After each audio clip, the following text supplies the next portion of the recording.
This is Max and Mia Podcast.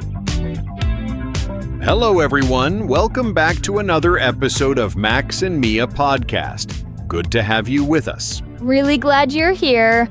Whether you've been with us for a while or this is your first episode, welcome. We're happy you found the time. So before we get into today's topics, I want to say something I've been thinking about all morning. I was reading an article earlier about how people spend an average of 4 to 5 hours a day on their phones. 4 to 5 hours. And I thought that's essentially a part-time job, except it pays nothing and leaves you more tired than when you started. That's a disturbing way to put it, but also completely accurate. And the worst part is most of that time isn't even intentional. You pick it up to check one thing and suddenly 30 minutes are gone. Which actually connects to something we're going to get into later in the episode. But first, today's theme is health, habits, and lifestyle. And I know that sounds broad. It does, but we're getting specific. Because be healthy is the kind of advice that sounds obvious until you actually try to live by it. Then suddenly, it's complicated. So what we want to do is break it down into real situations, not theory. Things people genuinely struggle with, including us. We have quite a bit lined up today, and trust me, at least one of these topics is going to hit close to home for you. Let's start with something a lot of people relate to. You decide you want to go to the gym 4, maybe 5 days a week. Great goal. But then Monday hits, work runs longer than expected, you're exhausted, and suddenly the gym is the last thing on your mind. And then you feel guilty about it, which somehow makes the whole thing worse. That cycle is brutal. So the question is, how do you actually make a consistent gym routine work when your life doesn't always cooperate? I think the first thing worth pointing out is the difference between motivation and discipline. Motivation is how you feel. Discipline is what you do regardless of how you feel. And if you're waiting to feel motivated every single day, you're going to miss a lot of sessions. That's such an important distinction. And there's a phrase in English that captures this really well. To show up. To show up means to be present, to do the thing even when conditions aren't perfect. You'll hear people say, half the battle is just showing up. And that's genuinely true when it comes to the gym. Which brings us to something practical. Scheduling your workouts like appointments. Instead of saying, I'll go if I have time, block that time in your calendar and treat it as non-negotiable. Now, for people working full-time, the debate is usually morning workouts or after work. And honestly, both have their place. But research tends to favor mornings. Not because of anything magical, but because fewer things can get in the way as the day goes on. And here's something worth keeping in mind. Consistency over intensity. That's a phrase you'll hear a lot in fitness.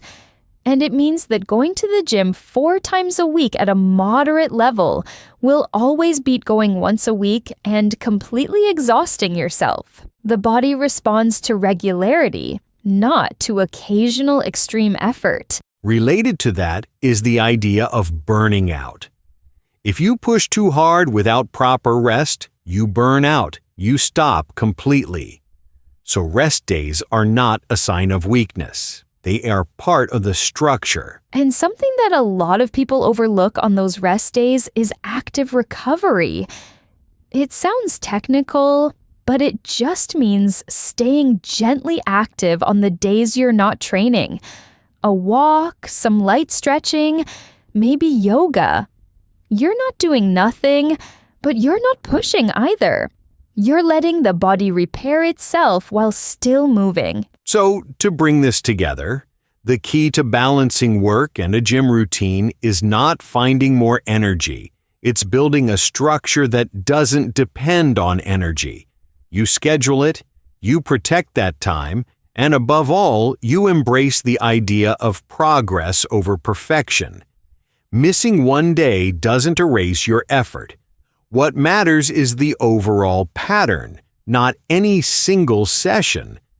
Okay, let's talk about something that connects directly to everything we just said, because you can have the best gym routine in the world, but if your nutrition is all over the place, you're only doing half the work. And this is where a lot of people hit a wall.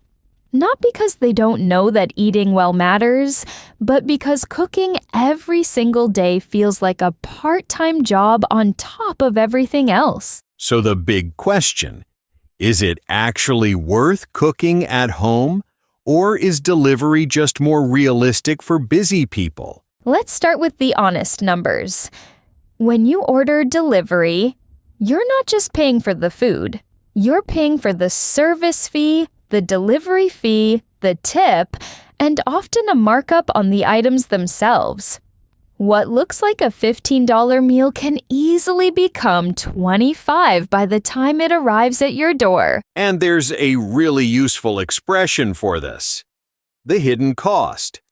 The hidden cost of something is the expense you don't immediately see. It's not on the label. It's not obvious at first glance, but it adds up fast. And delivery has a lot of hidden costs, both financial and nutritional. Nutritional? Exactly. When someone else prepares your food, you have very little control over what goes into it. The oil, the sodium, the portion size. Restaurants are not designing their menus around your fitness goals. So the solution most people know about but struggle to apply consistently is meal prep.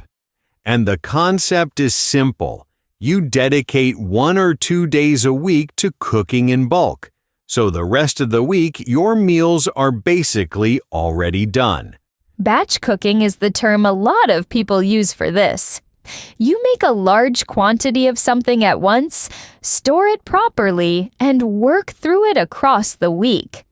It sounds repetitive, but the trick is using the same base ingredients in different ways, so it never feels like you're eating the same thing twice. For example, you cook a big batch of rice, grilled chicken, and roasted vegetables on Sunday.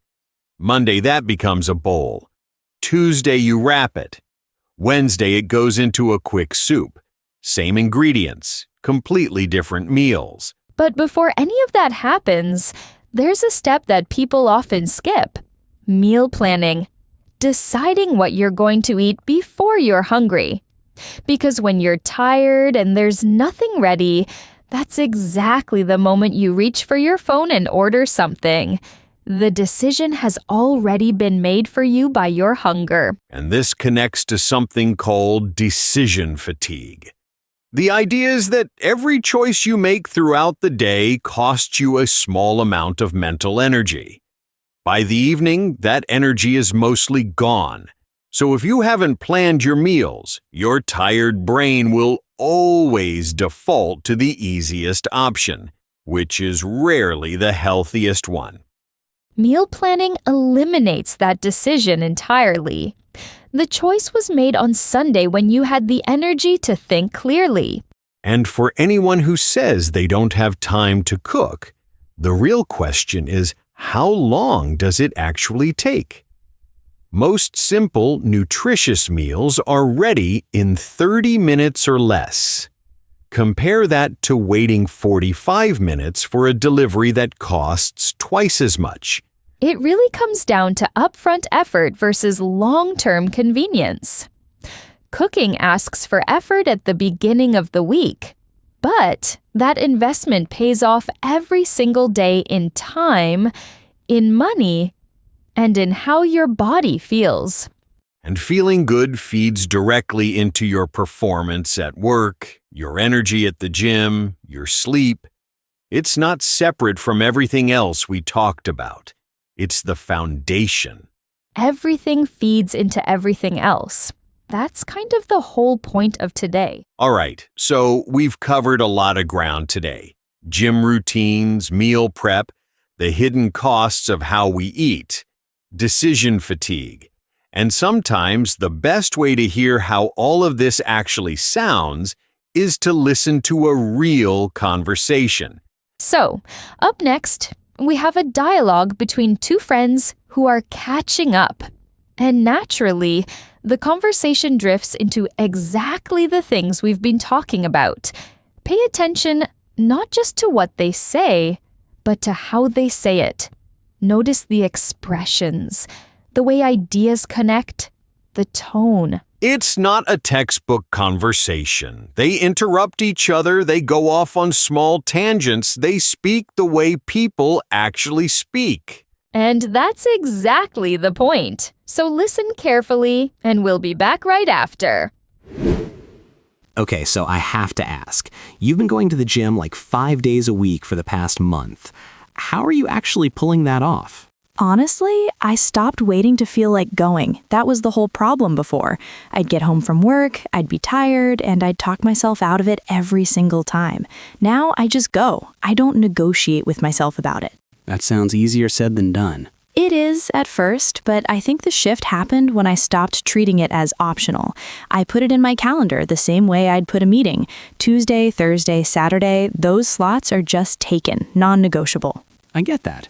I've been trying to do something similar, but I keep burning out by week 2. I go too hard at the beginning, and then by Wednesday, I'm completely done. That's the thing, though. You don't have to go hard every session. Consistency over intensity, right? Like showing up and doing 60% is still showing up. Your body adapts to the regularity, not to how destroyed you feel afterward. Yeah, I think I had this all or nothing thing in my head. Like if I don't leave exhausted, it didn't count. That's how you burn out. And then you stop for 2 weeks and have to start over. Also, what are you doing on your rest days? Nothing. Resting. See? Try active recovery instead. Just a walk, some stretching, something light. It sounds like nothing, but it actually makes a difference in how you feel the next session. Okay, fair. I'll try that. On a completely different note, have you been cooking more lately? I feel like every time I check your stories, you've got some meal prep thing going on. Oh, completely. I did the math one month and I was spending almost $400 on delivery. $400! And half the time the food wasn't even that good. That's the hidden cost thing, right? Because you look at it and think, okay, $12 for lunch, that's fine. But then there's the fees, the tip. And it's never $12, ever. By the time it gets to you, it's like $22, and you're slightly disappointed by it anyway. So what changed? Meal planning, mostly. I decide on Sunday what I'm eating for the week. Sounds tedious, but it takes maybe 20 minutes, and then I just batch cook 2 or 3 things and I'm done. The whole week is basically sorted. See, I always think I don't have time for that. But you have time to wait 40 minutes for delivery? Because that's what it is. You're not saving time ordering out. You're just moving the inconvenience around. That's a really good point, actually. And the decision fatigue thing is real too. By the time I get home in the evening, I genuinely cannot make another choice. If I haven't planned what I'm eating, I will always pick the laziest option. Always. So basically, your Sunday self is protecting your Thursday self. Exactly. Thursday me is grateful every single time. And honestly, eating better feeds into everything else. I sleep better, I have more energy at the gym, I feel less sluggish at work. It all connects. Okay, you've convinced me. I'm doing meal prep this Sunday. I'll believe it when I see it. Fair enough. All right, and that was Brett and Claudia. Hopefully that felt familiar, because honestly, that kind of conversation happens all the time, and most people don't realize they're already using these ideas. They just haven't put a name to them. That's what I liked about it. It didn't feel staged. And that line Brett said near the end, your Sunday self is protecting your Thursday self, that came out of nowhere, but it landed perfectly. That's exactly what meal planning is when you strip away all the wellness language. It really is. And you could tell they've had some version of that conversation before. Nobody was explaining things to each other. They were just talking. That's the level you're working toward when you're learning a language. Not performing, just communicating. All right, we're not done yet. We have 2 more topics, and I'd argue these are the ones people overlook the most, even when they're doing everything else right. Let's talk about something that almost everyone gets wrong. Sleep. And I don't mean just the number of hours. I mean the quality of those hours and everything that happens before you even get into bed. Because most people, when they feel constantly tired, their first instinct is to sleep more. But the issue is usually not the quantity of sleep. It's the quality. And this is where the term sleep hygiene comes in. It sounds clinical, but all it really means is the set of habits and conditions that affect how well you sleep. Your environment, your routine before bed, what you eat, what you look at on your phone. All of it. And one of the biggest disruptors that people underestimate is screen time right before bed. Phones, laptops, television. The light from those screens, specifically the blue light, interferes with melatonin production. Melatonin is the hormone your body releases to signal that it's time to sleep.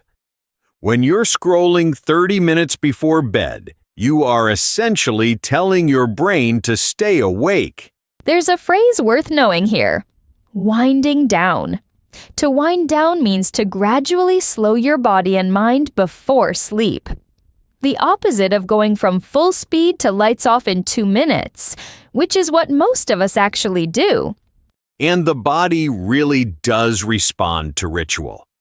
If you do the same things in the same order every night before bed, your nervous system starts to recognize that sequence as a signal. It starts preparing for sleep before you even lie down.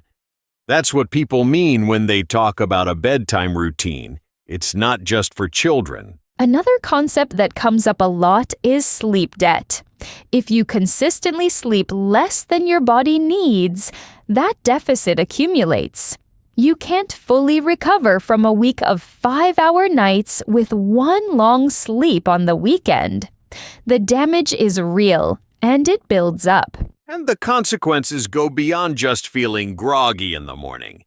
Poor sleep affects your metabolism, your mood, your ability to concentrate, and your physical performance. If you're going to the gym but only sleeping 5 hours, you are working against yourself. There's actually an expression for this. You can't out-train a bad lifestyle.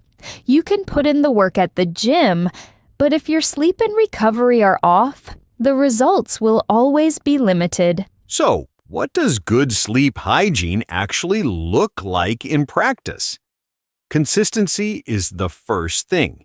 Going to bed and waking up at the same time every day, including weekends. Your body runs on an internal clock, and when you throw that off by staying up late on Friday and sleeping until noon on Sunday, you're essentially giving yourself a mild form of jet lag every single week. There's a word for that internal clock. Your circadian rhythm.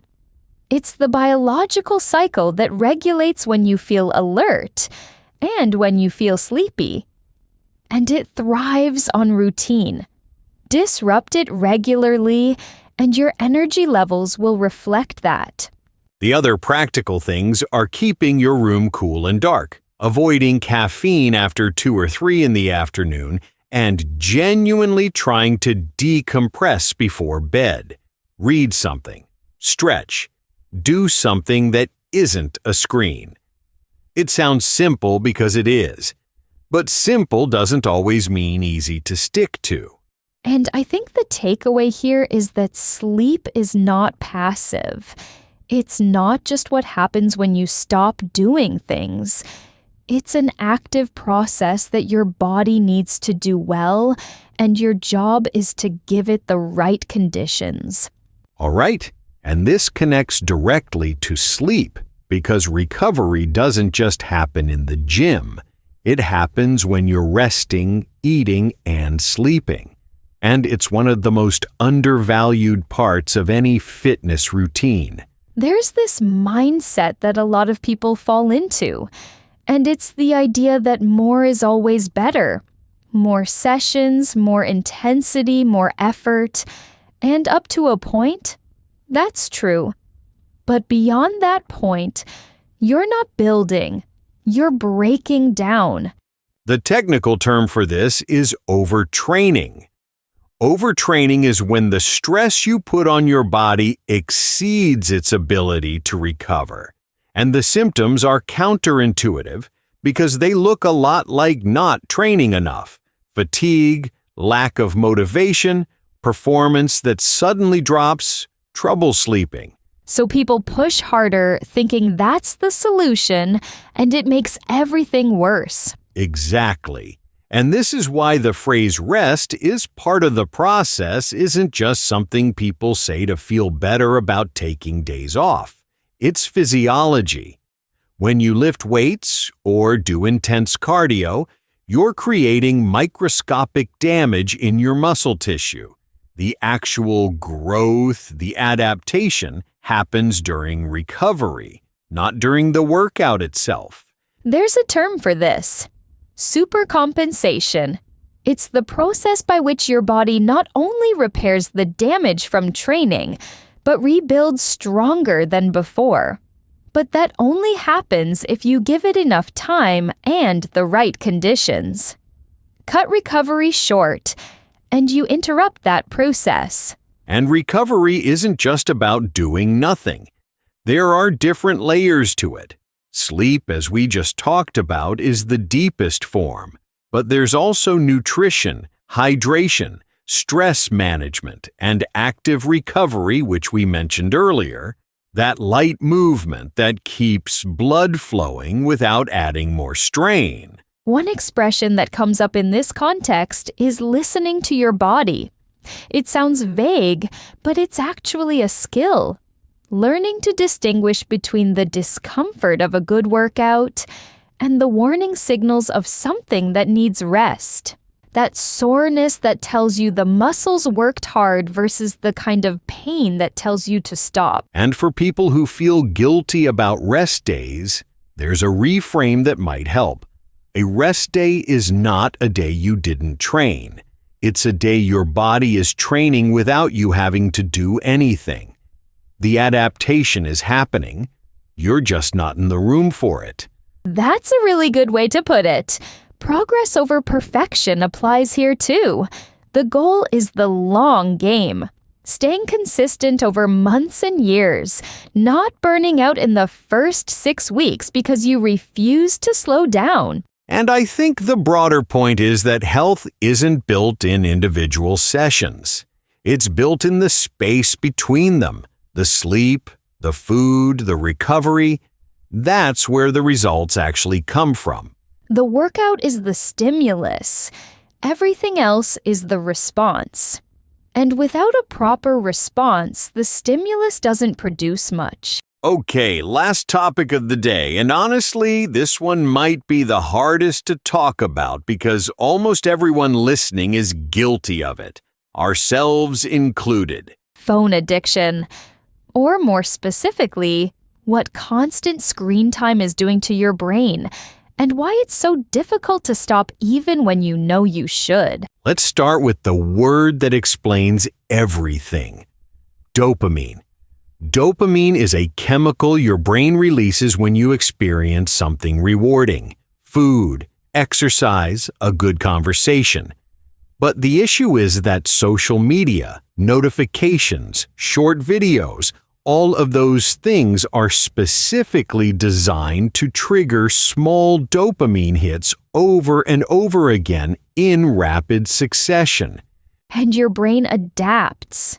When you're constantly flooding it with those quick little rewards, it raises the threshold, meaning you need more stimulation to feel the same level of satisfaction.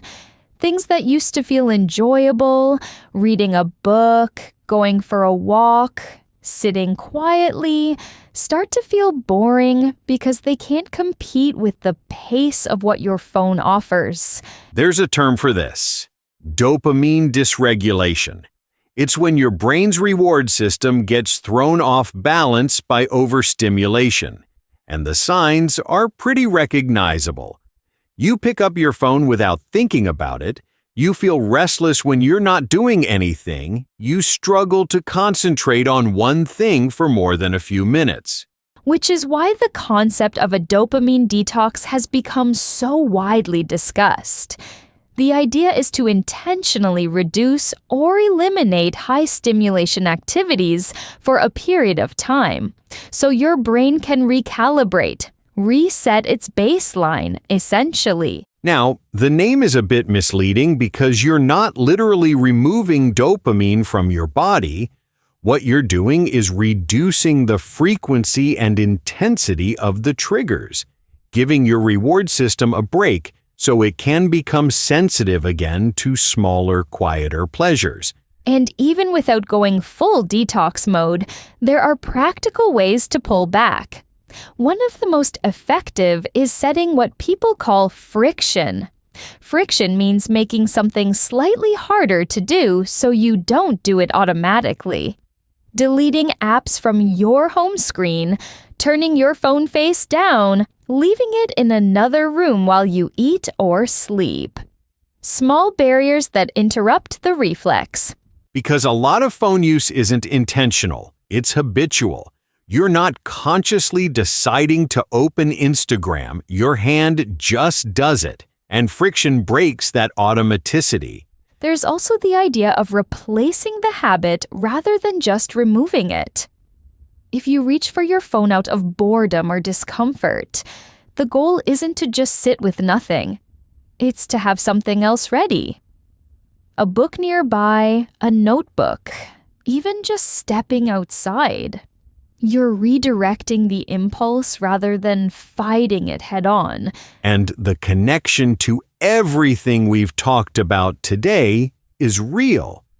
Poor sleep worsens impulse control, which makes you more likely to reach for your phone. Poor nutrition affects your mood and concentration, which makes you more susceptible to mindless scrolling. It all feeds into itself. There's an expression that ties this together. The cost of convenience. Everything your phone offers is frictionless, instant, effortless. And that convenience has a cost that isn't always obvious until you step back and notice how you feel after an hour of scrolling versus an hour of something else. So the question worth asking yourself isn't whether you use your phone too much. Most people already know the answer to that. The real question is, what are you willing to do about it? And that's a question only you can answer. But being aware of it, understanding the mechanism behind it, that's already the first step. And that is a wrap on today's episode. We covered a lot of ground: gym routines, meal prep, sleep, recovery, and now the relationship between your phone and your brain. These topics are all connected, and that was intentional. Because health isn't one thing you fix and move on from. It's a system. And understanding how each part affects the others is what actually makes the difference in the long run. We genuinely appreciate you staying with us through the whole episode. That means something to us. It really does.